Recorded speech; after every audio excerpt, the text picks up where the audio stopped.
प्रदीप मिश्रा ने माफी मांगी है, नाक रगड़कर माफी मांगी, अपना बयान दिया था राधा रानी को लेकर। उस बयान को लेकर के आपने देखा विवाद काफी ज्यादा बढ़ गया था और इसी विवाद को लेकर के अब संत समाज ने जब महापंचायत की तो उसके बाद कहा था कि आपको माफी मांगनी चाहिए, माफी मांगनी पड़ेगी।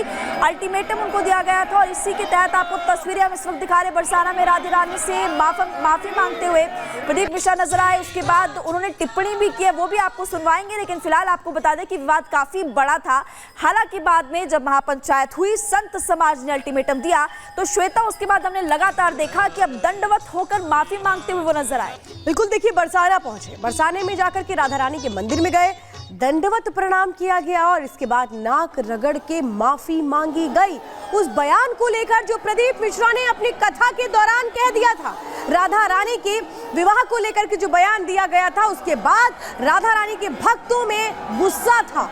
खुद प्रेमानंद महाराज भी सामने आए और उसके बाद उन्होंने कहा था ये गलत है और यहाँ पे माफी मांगनी पड़ेगी। और इसके बाद आप बता दें आपको कि महापंचायत हुई और उसने ही अल्टीमेटम दिया कि बरसाने आके या तो माफी मांग लीजिए या फिर पूरी तरह से कभी भी बरसाने मत आइए, क्योंकि आने नहीं दिया जाएगा।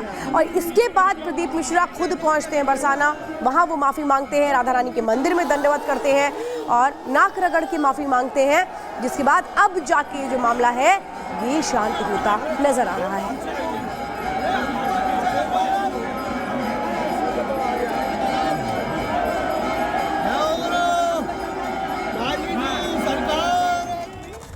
तो अनुप्रिया पटेल ने यूपीएससी नियुक्ति को लेकर के सवाल उठाए थे, जिस पर आयोग ने उनके इन आरोपों को गलत बताया है। ये कहा जा रहा है कि ये जो आरोप है ये गलत है। इस वक्त आपको बता दें अनुप्रिया पटेल के आरोप पर आयोग का बयान आया है।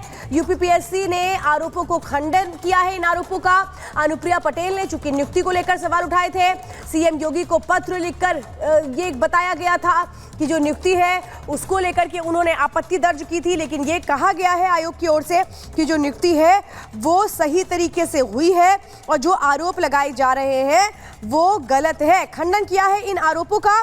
चूंकि सीएम योगी को भी चिट्ठी लिख दी गई थी अनुप्रिया पटेल की ओर से, नियुक्ति को लेकर वो लगातार सवाल उठा रही थी। यूपीपीएससी की में जो नियुक्तियां हो रही थी इनको लेकर के वो कह रही थी कि जो नियुक्तियां हैं उनमें नियमों का पालन नहीं किया जा रहा है और इसी के बाद इस मामले को लेकर के कैसे जो आयोग है वो आगे आया है। यूपीपीएससी ने इन आरोपों का खंडन कर दिया है। इंटरव्यू में पिछड़ों से भेदभाव का यहाँ पर आरोप लगाया जा रहा था और अब जो ये आरोप लगाए गए हैं इन पर जवाब आया है आयोग का। आयोग ने इन आरोपों का खंडन किया है।